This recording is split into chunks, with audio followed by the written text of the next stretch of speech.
महाराष्ट्रातील महावितरणचे बेजबाबदार अधिकाऱ्यांवर तात्काळ गुन्हे नोंदविण्याबाबतची मागणी कांचन कनोजा धोंडीराम खरात यांनी केली आहे। प्रतिनिधी अमित नवनाथकरचे महाराष्ट्रात वीज वितरणच्या अधिकाऱ्यांमार्फत लाईनमनद्वारे वीज ग्राहकांच्या घरात असलेले चालू मीटर बदलण्याची मोहीम मेसेजद्वारे आणि प्रत्यक्षात महाराष्ट्रभर व भारतभर चालू असल्याचे डिजिटल मीडिया व प्रिंट मीडिया यांच्या माध्यमातून दिसून येत आहे।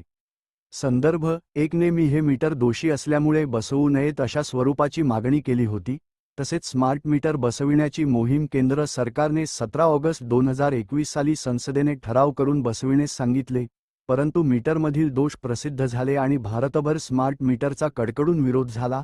तेव्हा संसदेने 23 मे 2022 च्या आदेशाने 17 ऑगस्ट 2021 च्या आदेशाला स्थगिती दिली असताना देखील तसेच मुख्यमंत्री देवेंद्र फडणवीस साहेबांनी सुद्धा सभागृहात मीटर बसविण्याची सक्ती नसल्याचा खुलासा केला असताना देखील त्याचबरोबर केंद्र व महाराष्ट्र सरकारने स्मार्ट मीटर जोडणीचा इतर कोणताही आदेश अथवा अध्यादेश दिला नसतानाही म्हणजेच राज्याच्या व देशाच्या संसदेचा अपमान करीत हे अधिकारी कोणत्या तरतुदीने वीज ग्राहकांना मेसेज पाठवत आहेत व स्मार्ट मीटर बसवत आहेत हेच समजून येत नाही। म्हणजेच हे अधिकारी देशद्रोहाचा व संसदेचा अवमान करीत आहेत। त्यांच्यावर तात्काळ गुन्हे दाखल करावेत किंवा जबर अशी ताकीद त्यांना देण्यात यावी।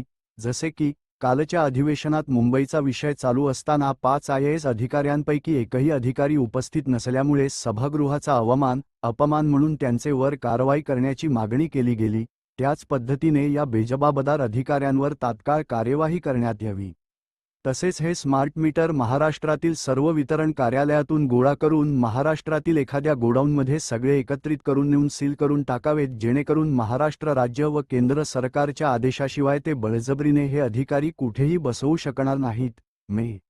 न्यायाधीश साहेबांना नम्र विनंती की या तक्रारीचे सुमोटो घेऊन राज्य सरकारला या बेजबाबदार अधिकाऱ्यांवर तात्काळ कारवाई करण्याचे आदेश देण्यात यावेत। तसेच महाराष्ट्र राज्याचे चालू असलेली अधिवेशनात या मुद्द्याचे गांभीर्य लक्षात घेऊन तात्काळ कारवाई करण्याचे आदेश द्यावेत।